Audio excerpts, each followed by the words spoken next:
Всем привет! Сегодня у нас вторая часть обсуждения мультсериала Metal Family. И у нас сегодня в гостях опять Алина Ковалева и Федор Кузьмич. Привет. Здрасте. Привет. И сегодня мы ответим на самые интересные вопросы из комментариев под нашим первым интервью. Смотри, многие замечают, что биография Ди из Twisted Sister очень сильно перекликается с биографией Глэма. Этот Ди также рос в очень религиозной, строгой семье, пел в церковном хоре, но в итоге стал металлистом. Как-то его биография повлияла на Глэма? Ну, я бы сказала, что если бы не Ди Снайдер, фронтмен и вокалист Twisted Sister, то Глэма точно бы не было, потому что он был, как это правильно сказать, прообразом этого персонажа. Сначала я, по крайней мере, услышала «We're not gonna take it», потом ребята показали мне, как они выглядят. У меня был такой же культурный шок, как у Глэма, поэтому отчасти это немножко списано с реальной жизни, слегка совсем. И после этого я уже заинтересовалась этим человеком и до сих пор считаю его очень интересной личностью.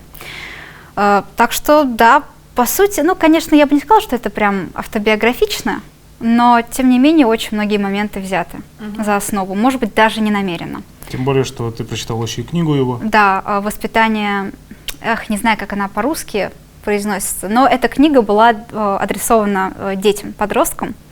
Курс выживания. Курс выживания для подростков, как-то так ее перевели. Очень интересная книга. Ди Снайдер, по сути, общался с подростками на довольно простом, интересном языке и пытался как-то помочь им в этом подростковом непростом периоде. И на меня она произвела очень большое впечатление. То есть этот мужчина определенно, любит детей. В хорошем смысле этого слова, да. Вот, и это, опять-таки, вызывает огромное уважение. Он говорит с ними на одном языке, это очень круто. А как раз по поводу этой песни «We're not gonna take it». Есть клип, и в клипе тоже многие заметили, что отец недоволен, что ребенок занимается роком, увлечен роком, и у них на эту тему скандал. Получается, этим клипом вы отчасти тоже вдохновились? Я не могу сказать, что клип, честно говоря, прошел проверку временем, он слабенький сам по себе в режиссерском плане, но я не думаю, что кто-то прям будет с этим спорить. Тогда это не имело значения. Тогда это было очень свежо, потому что, он вызывал просто настоящие бурные эмоции такие у поколения того. Особенно у ребят молодых, да, у которых действительно были такие проблемы, по большому счету. Конечно, там очень карикатурный отец, и он совершенно не похож на Густава, но отчасти эта песня «We're not gonna take it» в свое время, да, наверное, и сейчас, это синоним именно бунта, и по большей части, на мой взгляд, именно подросткового бунта. Вот не стоит его принижать, вообще не стоит принижать стремление именно подростков и детей чего-то доказать. Очень многие на это смотрят свысока.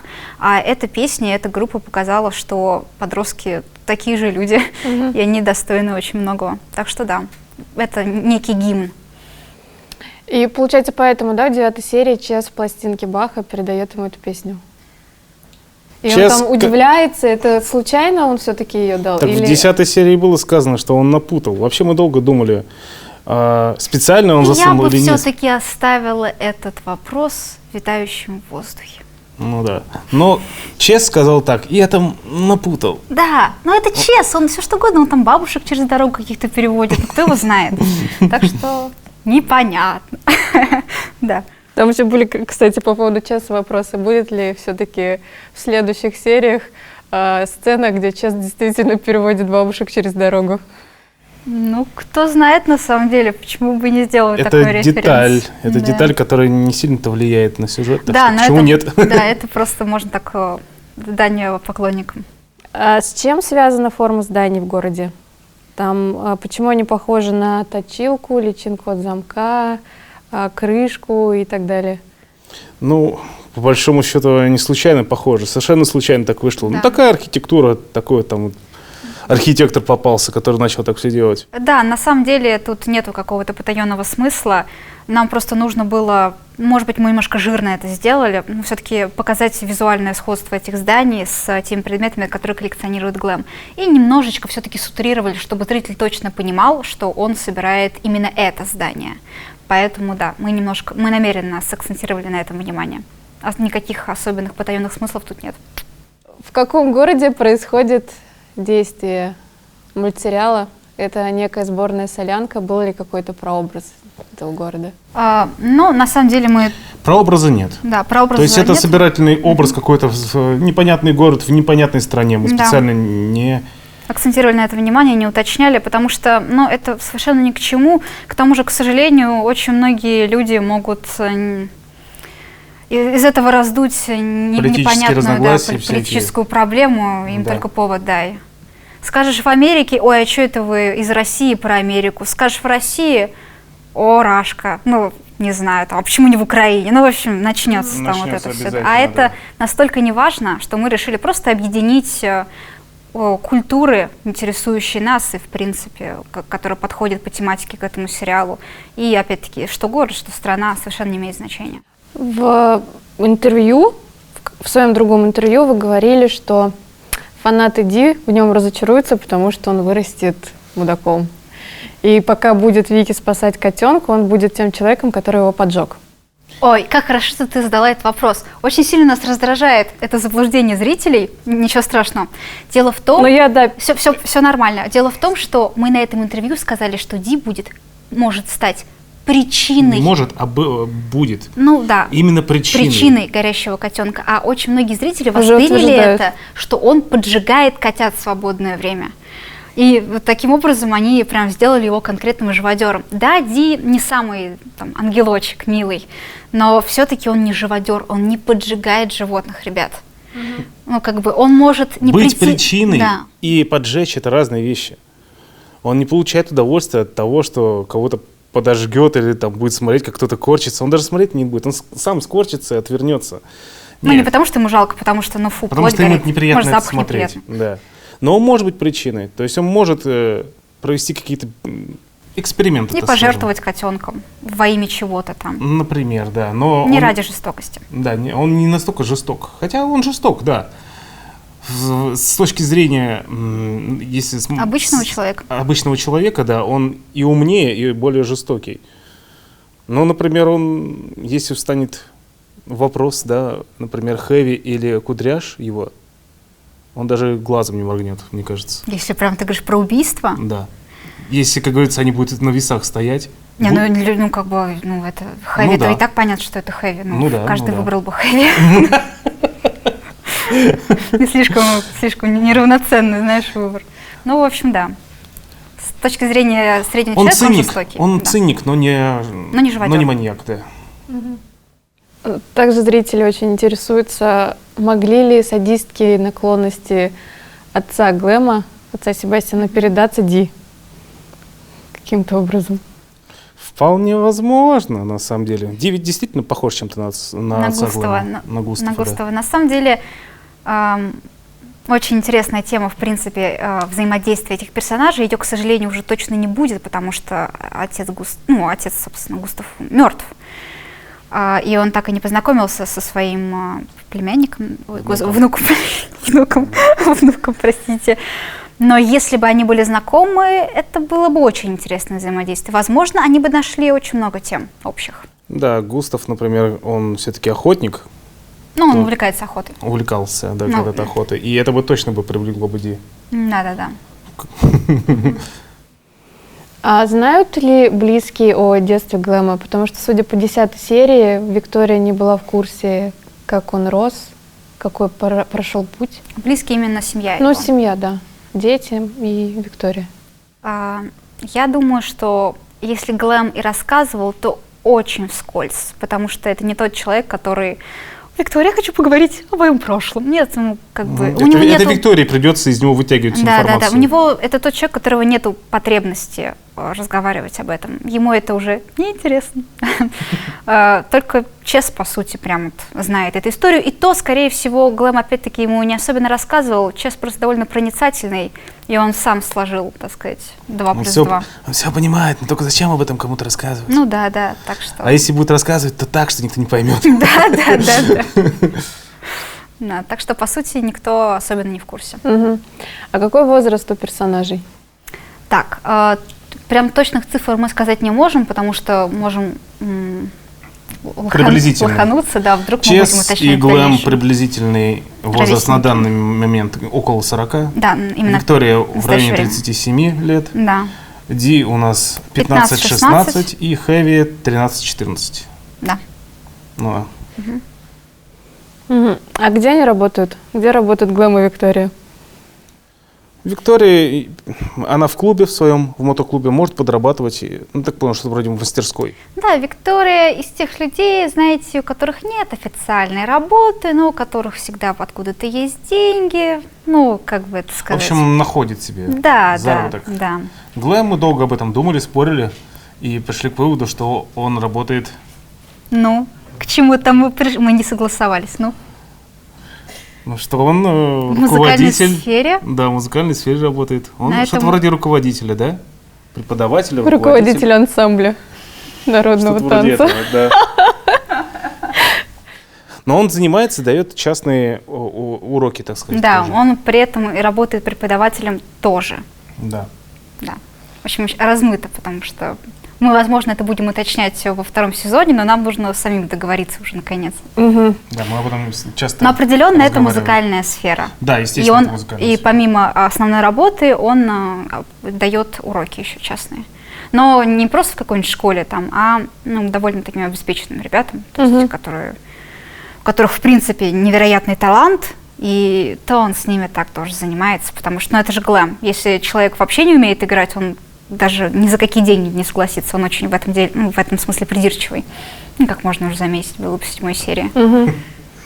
А насколько Ди мог, насколько Глэм мог навредить Ди, когда в этой серии с гитарой, когда он начал его там на него наезжать, вот, говорить ему то, что он плохо играет. Глэм, когда Ди его только попросил, да, ты можешь научить меня играть на гитаре или нет? Мы вот специально сделали паузу и акцент, что Глэм посмотрел на него, прищурившись. Он догадался, что Ди не хочет на самом деле играть на гитаре. Для него это, как говорится, как это правильно сказать, это инструмент для достижения Каприз определенной какой-то, цели. да. Он не знает даже, какой именно, но он чувствует, что гитара ему нужна. Это не его конечная цель научиться играть на гитаре, а он хочет научиться якобы играть на гитаре для чего-то, для достижения какой-то цели. И он это понял, поэтому и поставил 3 минуты. Я тебя сейчас освобожу от этого желания, да? Да, для Глэма музыка... Он знал, что Ди бросит сам, что он поймет, что это не его, и что он отбросит этот инструмент для достижения своей цели. Ну, собственно, Ди так и сделал. Ди понял, поэтому не злится на отца. Он так сказал: я не злюсь на тебя. Конечно, он расстроился. Он расстроился, что у него нет таланта, но он это признал и принял. Так ведь?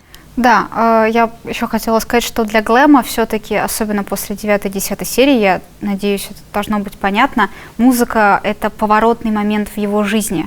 Это не каприз, который ради девушки, чтобы научиться играть пару каких-то песен, ты так должен, типа, что-нибудь сыграю. Для него это относительное даже оскорбление было. Да, он очень серьезно относится к музыке. Поэтому это, знаешь, может быть, можно привести в пример. Не уверена, что многие меня поймут, судя по современной моде.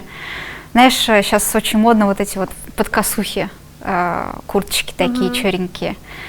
И я понимаю, что это можете назвать нас очень ограниченными в нашем мировоззрении, но для нас вот эта вот косуха, вот эта вот кожаная куртка, когда ты на байке едешь или когда ты ходишь на метал-концерт, это часть культуры, которая на нас повлияла, которая нам очень дорога. А ребятки, которые напяливают вот эти вот, ну так, я же круто выгляжу, да? И совершенно даже не знаю, что это косуха называется, не зная ни одной метал-песни, для нас это в какой-то степени, ну, как минимум, неприятно.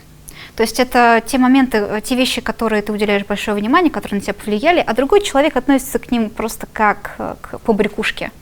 Надеюсь, я доступно объяснила. По сути, да, также Глэм отнесся к желанию Ди играть. Ну, что-нибудь сыграть пару песен на гитаре. Да и правильно Дима сказал, очень многие ребята, ну, будем честно, немножко раздули эту проблему, мол, Ди обязательно научится играть. Ребят, в жизни есть такие моменты, когда не стоит действительно заморачиваться над тем, что тебе не дано. Ну, это грубо может прозвучать, но как бы это относительный посыл 7 серии. И Ди действительно не обижается на отца. Ему обидно за себя, но он понимает, что, ну, значит, не судьба. Он забудет об этом уже скоро. Ну, может, там что-то где-то будет в душе колоть, но в целом. Мгм.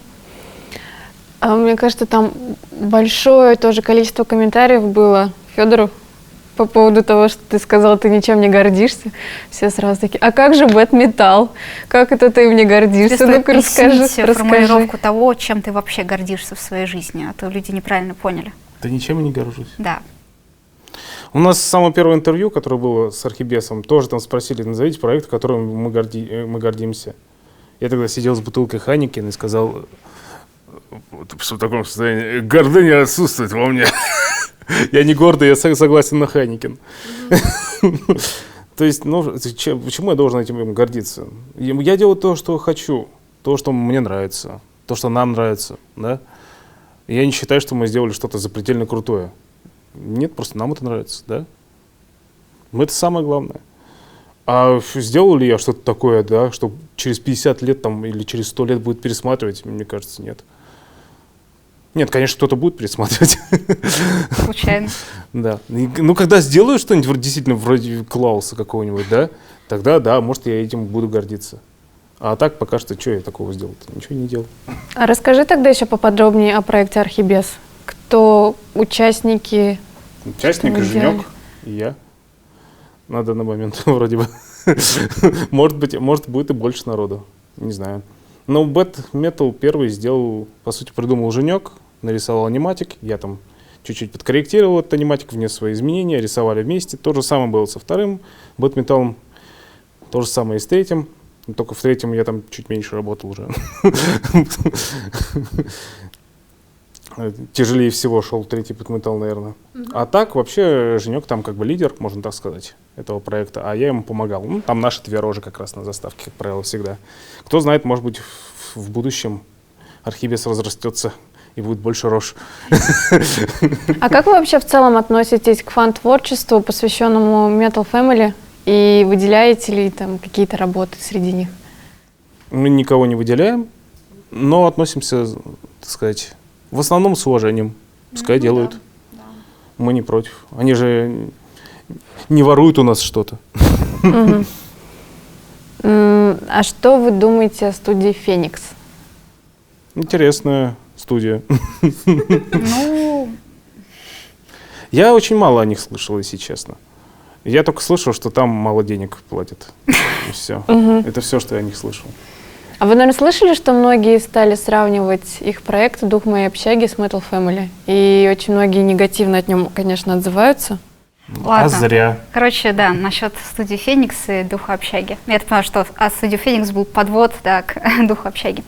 Ну, так вот, да, я Ты смотрел, читала. наверное, да? Да, я смотрела первую серию, Дима, по-моему, тоже. Ну, Я Дима, посмотрел таки, да. ты полностью Я посмотрела. тоже да. вчера посмотрела Вот. несколько серий. В общем, насчет того, что, да, действительно, некоторые поклонники Metal Family негативно высказываются о духе общаги, и, в принципе, с позиции просто стороннего зрителя их можно понять, потому что, ну, это YouTube-проект, и это YouTube-проект, и этот делали два человека, и вон сколько сделали, а эта студия делала, и вон как мало сделала, или там по качеству, либо еще что-нибудь. Но проекты очень тяжело сравнивать, потому Я что... бы сказал, их вообще нельзя сравнивать. Да, это, ну, опять-таки, я говорю, что с позиции рядового зрителя понятно это сравнение, но если копнуть чуть глубже и посмотреть на саму цель обоих проектов, то это совершенно разные вещи. Начнем с того, что Metal Family, как ни крути, он для души. Это что значит? Это делаем мы вдвоем. У нас, по сути, нету никаких финансовых рисков. То есть, если проект не выстрелит, окей. А дух общаги, дух моей общаги... Очень даже рискуют. Да, потому что его делает вот эта студия «Феникс», да, которую основал Федор Комикс, ну, неважно. И там задействовано довольно много человек. Насчет зарплаты это уже не важно, сколько им Третий платят, вопрос но вообще. тем не менее, это команда из нескольких человек, которым по-любому нужно что-то платить. И поэтому этот проект, в принципе, у него другая структура сама по себе. Им важно, чтобы этот проект понравился зрителям. У них нет возможности рисковать, как мы, вставляя музыку какую-то особенную, или там мат, или еще что-нибудь.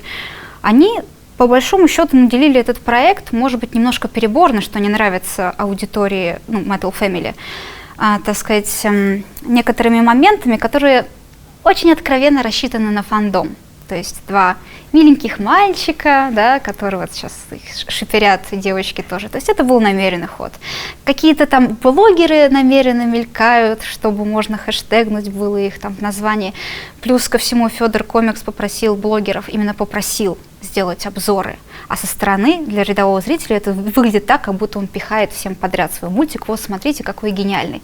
Но опять-таки, когда у тебя команда, которой нужно платить деньги, ты пойдешь на многие способы, чтобы о проекте узнали. Поэтому, если рассматривать с этой точки зрения, то я не могу сказать, что он что-то делает прям сильно неправильно, и его стоит за что-то хейтить. Я бы так сказал, своей цели он добивается вполне успешно. Да. А работает он, я думаю, тоже не покладая рук. Ну, это уж Так что, кто кроме знает. как, ну, как Ну, сказать, нет, ну, ладно, я просто, ну... То есть тут, я не знаю, то есть есть цель, как мы говорили на слете аниматоров, если цель достигнута, то за что можно ругать человека? Не за что, мне кажется, он молодец. Я про Федора. А так, за какими вы анимационными проектами на Ютубе следите и какие вам нравятся? Тут будет монтажная склейка, потому что я вообще не знаю. Ну, ты можешь сказать про вот этого Микки Мауса, который... Я даже имя его не помню. Ну, блин, Дима, охрененная подготовка. Сет Перо, как-то так. Сет Перо. Можешь что-нибудь процитировать? Ну, разве это анимационный тоже проект?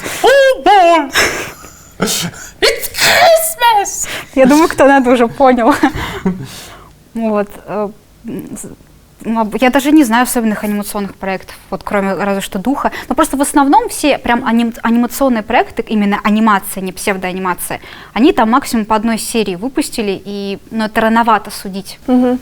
Ну да, вот «Курьера» посмотрели тоже. Да, тоже одна серия, что можем сказать, не знаю. Ну, я могу, у меня уже есть что сказать. Я должен сказать, что там есть и плюсы, и минусы. Многие возмущаются, почему типа о нем никто не говорит. Да. Типа считают его тоже недооцененным. Но «Курьер», ну как назвать его тоже недооцененным, если у него есть конкретно свой узкий, как правильно сказать? Ну, узкая не фан-база, конечно, ну, зритель. Да. Зрителя своего он, в принципе, я думаю, найдет.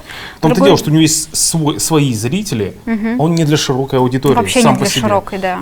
Ну да, но в плане того, какая там картинка, да, картинка офигенная просто. Все остальное очень артхаусное, и тут это совершенно не мейнстримный проект.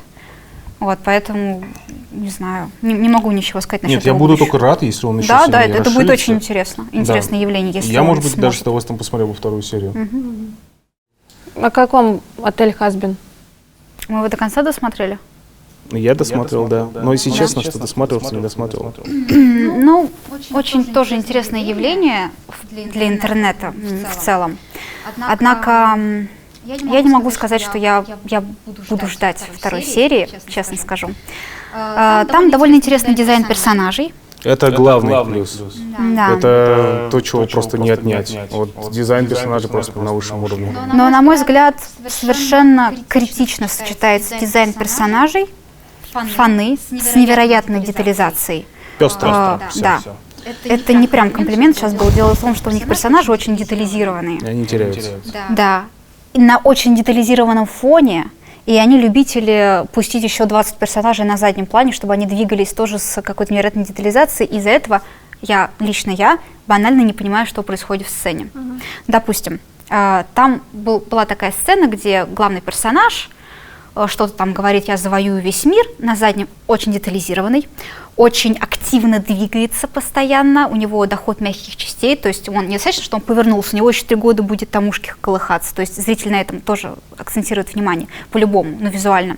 Сзади него бегает 20 человек его помощников, и все это происходит на невероятно детализированном фоне, где персонаж просто теряется, даже не может понять, где начинается там стул, на котором он сидит, и где сам персонаж. И в этот момент в кадр влетает граната, какое-то время она лежит, фитиль начинает как-то зажигаться, да, и в какой-то момент этот персонаж пытается эту гранату выкинуть, но не успевает, она взрывается. То есть понятно, что ребята очень сильно старались, но из-за того, что в момент, когда влетает граната, движения персонажа не прекращаются, параллельно влетает граната, но мы на нее не смотрим, мы ее просто не замечаем. Из-за того, что у нас перед глазами вот этот персонаж, который начал свое движение, вот мы продолжаем за ним смотреть. А то, что параллельно влетает важная для сюжета граната, мы просто не видим. И из-за этого теряется сам смысл сцены. Из-за того, что все постоянно шевелится, мы не понимаем, что влетает граната, и ее нужно срочно выкинуть. Все, что мы видим, это персонаж что-то говорит, начинает много двигаться, и в конце взрыв. Чего? И вот, по сути... Из там... этого состоит вся серия. Да. То есть очень перегруженный мультфильм, на мой взгляд. Это основная проблема. А там уже сама тематика может понравиться, может не понравиться. А по поводу мультфильма «Смешарики», вы считаете, что это прорыв российской анимации или все-таки нет? Учитывая, когда они начались, да, это был прорыв. Это было круто. Я считаю, что «Смешарики» — это тот мультфильм, который очень по-взрослому относится к своей аудитории. Причем его аудитория, очевидно, не только дети, но и взрослые, и он это даже прекрасно понимал. Ну, мультик. Вот. И я хочу сказать, что одна из причин именно уважительное отношение к аудитории, почему мне нравится этот мультфильм. Там даже, по сути, антагониста нет. То есть там нету таких клише, которыми изобилуют мультики для подростков. И это довольно смело. Мультик настолько уверен в себе, что он прекрасно справляется и без антагониста, и совершенно спокойно может зайти на какие-то суровые философские темы, как там бараш в дождь будет идти и думать, какой смысл жизни. И это неплохо раскрыто, это показано, и это, в общем-то, понятно и детям, и взрослым. Так что я считаю, что мультик очень достоин. Как вы относитесь к японской анимации? Нам не близка эта культура, честно скажу. Не близка именно, наверное, в режиссерском плане, потому что зачастую, ну, лично я очень редко понимаю, чувствую персонажа. То есть... В общем, есть несколько да. буквально аниме, так скажем, японских проектов, которым нам нравится. Это, естественно, «Тетрадь смерти», Наруто, «Охотник Ди». Ну, мне очень нравится и картинка, и анимация, и вообще, и даже сюжет. Ну, еще там можно какие-то парочку, да, буквально. Да, «Ходячий замок», наверное, да, самое... Ну, это не совсем аниме, но тем не менее. Да. Ну, конечно же, да.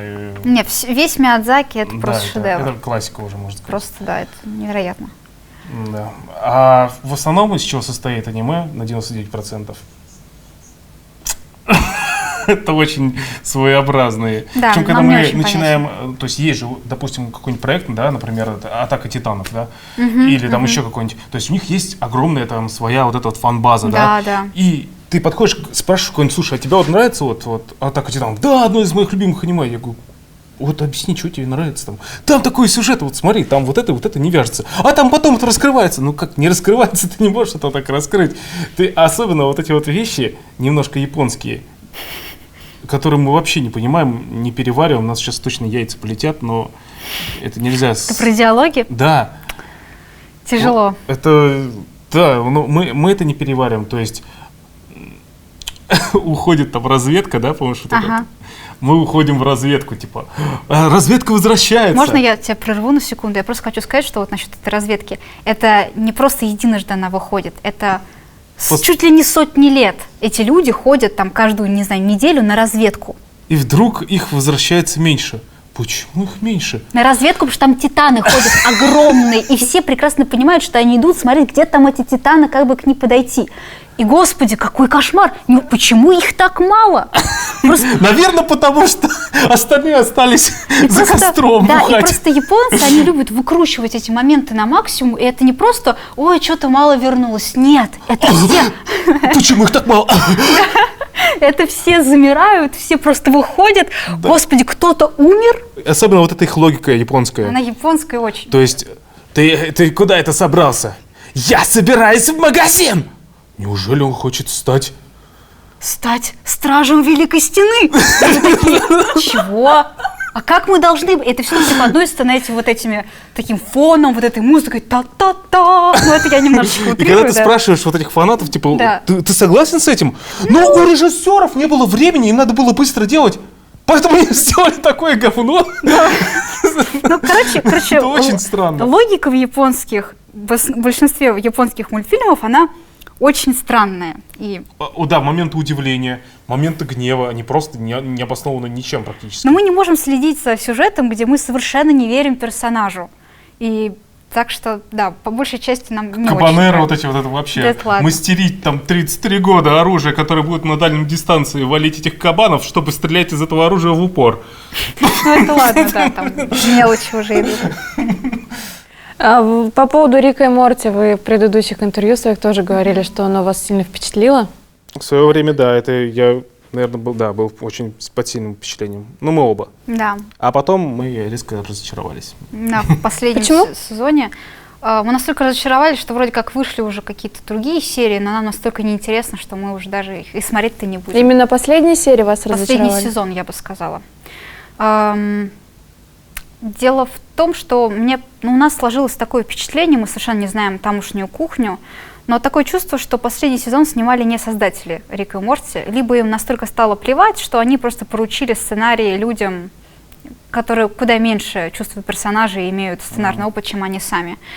Потому что действия персонажей в последнем сезоне совершенно необоснованные. Выбивается из рамок, Да, так скажем. например, серия, где Рик ходит в свою комнату для раздумий с белым другом в туалет.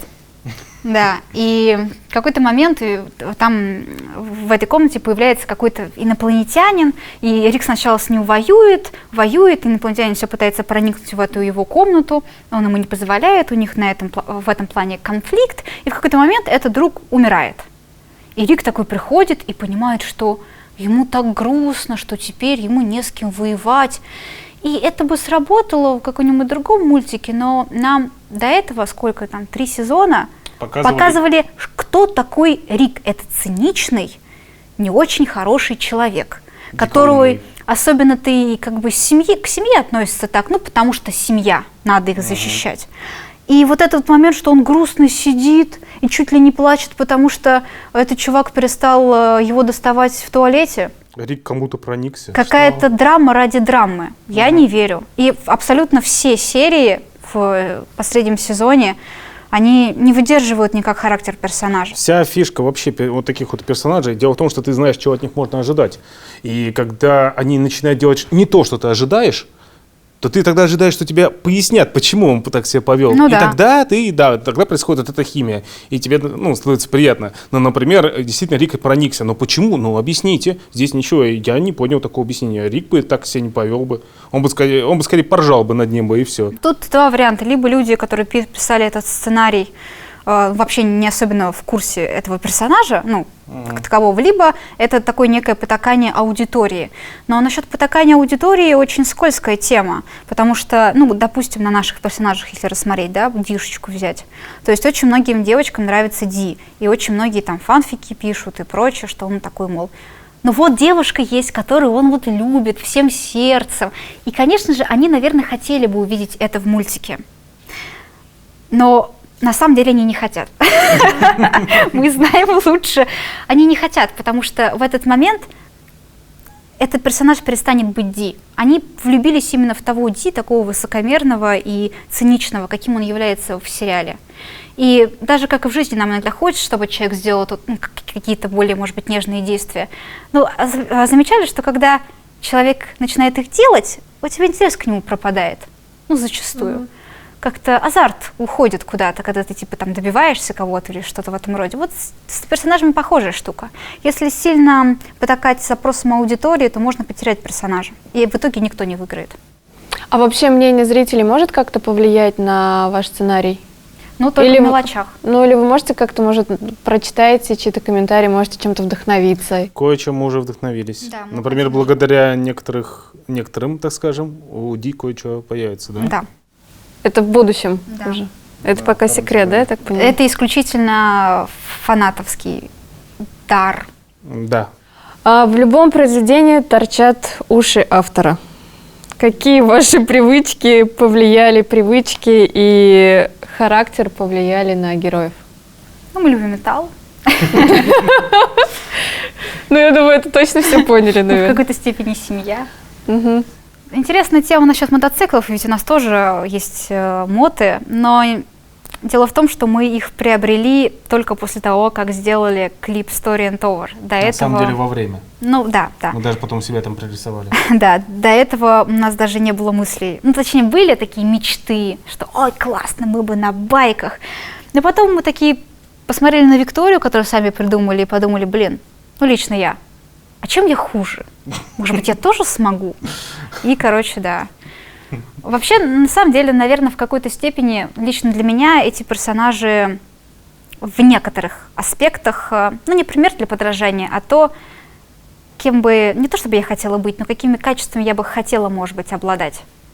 Но не настолько, что я бы очень хотела быть мразью, как Ди, например. Нет, не в этом плане. Но как вот я привела пример с мотоциклом, например. Например. А не думали ли вы использовать в качестве финансирования проекта Kickstarter? И плюс у вас очень много иностранной аудитории. С Кикстартером и Патреоном тоже есть некоторые моменты ответственности. Понятно, что это не тот случай, когда там, ты, допустим, со спонсором, где у тебя более определенные такие обязанности, да, там нужно бюджетные деньги и прочее. Соответственно, у тебя есть определенная задача. То тут что-то схожее есть. То есть не то, что прям угрызение совести. Да нет, даже хуже. Это удар будет по репутации, да. То есть у нас будут обязанности сразу появятся какие-то определенные, да. То есть если на Kickstarter мы накопим денег, то у нас уже не будет много времени, да, мы не сможем такие сидеть, да, и, слушай, а давай вот эту серию поделаем на пару месяцев дольше. Да, а иногда это не вредит процессу, потому что иногда стоит осмыслить лучше серию, а когда нам уже дали деньги, вот эти фанаты, которые, давайте делайте, мы же вам заплатили, вы там, не знаю, 1 миллион собрали, это же дофига, ты же не будешь объяснять людям, что 1 миллион для сезона это ни о чем. Люди видят 1 миллион, видят, что эти деньги дали авторам, и опять-таки в массовом представлении все, мы, миллиардеры, теперь у нас по 3 квартиры есть в Москве, и мы обязаны сидеть и целый день рисовать серии. А мы именно с этим проектом не очень хотим зависеть хотя бы от чего-то. А тут, скорее всего, будут сроки, и будут предъявы в плане, мы вам дали 1 миллион, а что такая плохая прорисовка? Ну я же 20 рублей вам дал, но в целом-то 1 миллион получилось. Так что такая спорная тема. Ну, посмотрим. В любом случае сейчас нужно что-то решать с деньгами. А расскажите, как вы озвучиваете своих персонажей, где вы находите эти голоса, и как, может быть, у вас там кастинг? В себе. С самого начала мы сразу думали, кто же будет озвучивать, где Викторию искать. Да, с Викторией были большие проблемы. Да и до сих пор, можно сказать. Ну да. Дело в том, что мы намеренно на основные роли, на членов семьи именно, не хотели даже профессиональных актеров предлагать. Не потому, что мы считаем, что они справятся хуже, чем мы, а потому что у нас всегда должна быть возможность в любой момент использовать эти голоса. Допустим, захотим какой-нибудь дополнительный контент, мы должны звонить вечно занятому Васе Петрову, который пусть даже там бесплатно нам согласился озвучить, и мы от него будем зависеть, потому что менять голос в процессе не очень здорово. Поэтому мы намеренно, по сути, нам пришлось, да, самим озвучивать главных персонажей. Вот, то есть Дима озвучивал Хэви и Чеса, там Бага, но мы именно сейчас про главных говорим, да. Я озвучиваю Викторию, а Женек, который архибесовец 2, озвучивает Глэма и Ди. Вот. Идеально справляется с этими ролями. Просто, да. Особенно прикольно будет послушать неудачные дубли. Неудачные дубли, да, это просто прекрасно. Я, соответственно, да, изображаю Хэви иногда. Да. Блин! И иногда там хриплю в микрофон. Да. Изобрази Викторию. Не хочу. Просто когда я изображаю Викторию, нам приходится искусственно делать пич в -1, по-моему, да? Потому что у меня голос повыше, чем у Виктории. Вот, так что... И перед этим мне приходится где-то полчаса орать что-то в стиле странных карт, чтобы голос подсел и появилась естественная хрипотца. Вот, поэтому, да. Каждый раз ты так орешь? Да, что делать? Не очень холодная своеобразно. Вода специально, да, и срывать голос намеренно. А вы, получается, озвучкой также дома занимаетесь или на студии? Мы занимались на студии, да. Сейчас уже, наверное, будем дома. У нас есть микрофон, который мы стырили у моей подруги. И когда-нибудь мы его вернем, Когда купим, точно обязательно такой же. вернем, да. Но лучше, если бы ты про него забыла. Не вовремя сейчас напомнили, да? А как на ваше творчество повлияли такие мультсериалы, как «Футурама» и «Gravity Falls»? «Футураму» я в детстве очень любила, наверное, даже больше «Симпсонов». Ну, наверное, потому что там больше разнообразия из-за космической тематики. И мне очень нравилась Лила всегда. Блин, она такая классная. Я, правда, далеко не сразу поняла, что у нее один глаз. У нее всегда челка это прикрывала, и я думала, ну, видимо, такой стиль. А потом поняла, что она циклоп, и ну, мои чувства к ней не остыли из-за этого. Блин, у нее такие руки классные, да? Ну, чего? Да ну, ты ничего не понимаешь. А те, кто из «Футурамы» нравился вообще? Бендер? Ну да, логично. Ну, Gravity Falls я вообще считаю шедевром, на самом деле. И Gravity Falls в какой-то степени очень повезло. Во-первых, с создателем, с Алексом Хиршем. А во-вторых, с тем, что в это время, когда Gravity Falls активно делался, Дисней был бесконечно занят «Звездными войнами». И так как «Звездные войны», мягко говоря, были в приоритете, чем какой-то мультик, сериал чуть ли не авторский от выпускника Collards, который, по сути, нигде больше не работал, они совершенно забили на Gravity Falls. Это прям было видно. То есть какие-то формальности, типа когда дети ездят на велосипеде, обязательно шлемы. Если в машине обязательно все пристегнуты. Да, то есть на это их менеджеры смотрели. А тот момент, что там как бы Диппер... Некоторые дети могут посидеть вообще. Да-да-да, потому что Диппер и Мейбл, как в пародии на фильм, как оно, нечто, не помню, блин, как это называлось. В общем, их тела типа сливаются воедино, образуя такую многоножку.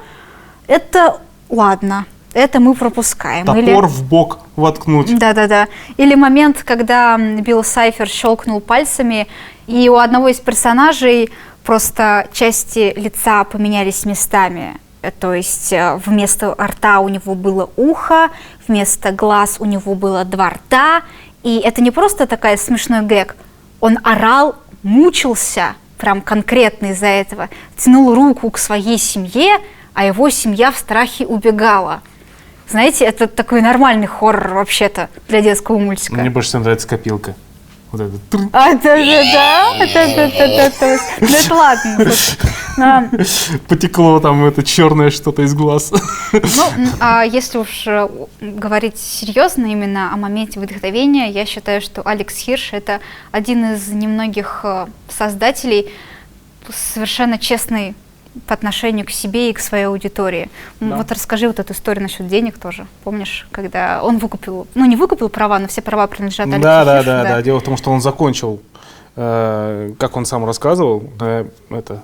Ну, в общем, не помню, где он даже рассказывал. В общем, дело было в том, что он работал сначала на Диснее, делал Gravity Falls, и все, заканчивается. Он заканчивает Gravity Falls. Да, то есть это не дойная корова, у него был конец. Да, и он заканчивает все этот проект и скупает права как законченного проекта. Типа, все, Gravity Falls теперь принадлежит ему.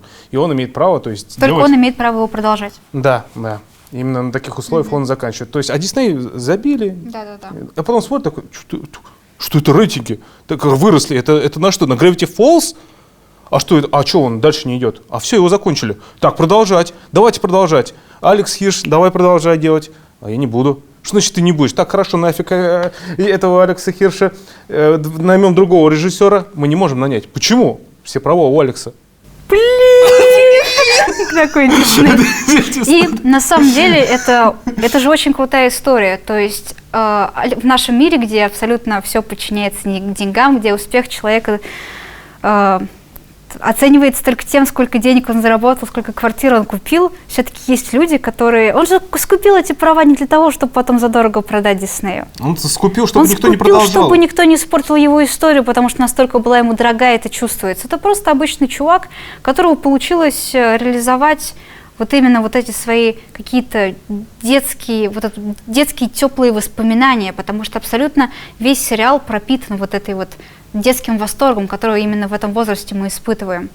И это просто шикарно. Я считаю, что это уникальный проект в своем роде, учитывая то, что он диснеевский, этого гиганта. Он смог его обойти, по сути, просто человеческие чувства победили эту машину.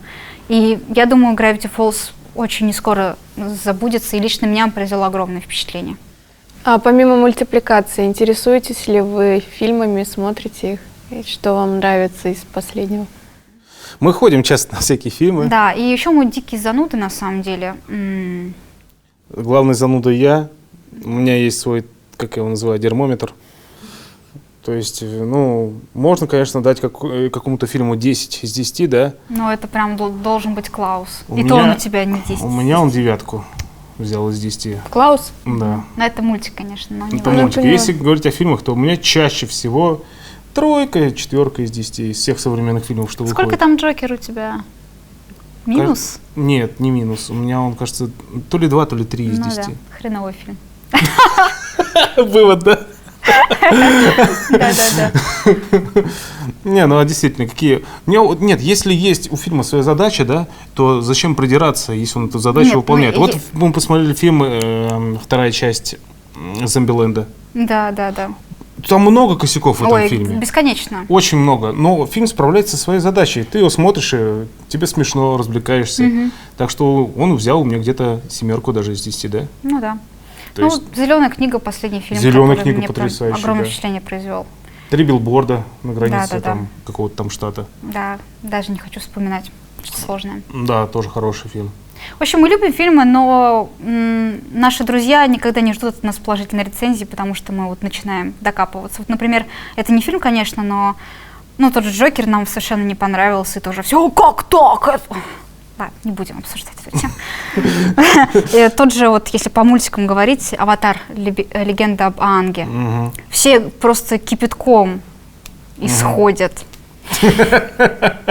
В общем, всем нравится, очень многим нравится. А мы начали смотреть, мультипликационный «Аватар». и что-то вообще Мы настолько... начинали смотреть его 3 раза. Да. Давали шанс всякий раз. Но едва ли доходили до 3-й серии. Я смотрю, и такое чувство, что ко мне относятся как к 5-летнему ребенку. Особенно, не в плане даже сюжета, а в плане юмора именно. И подачи персонажей.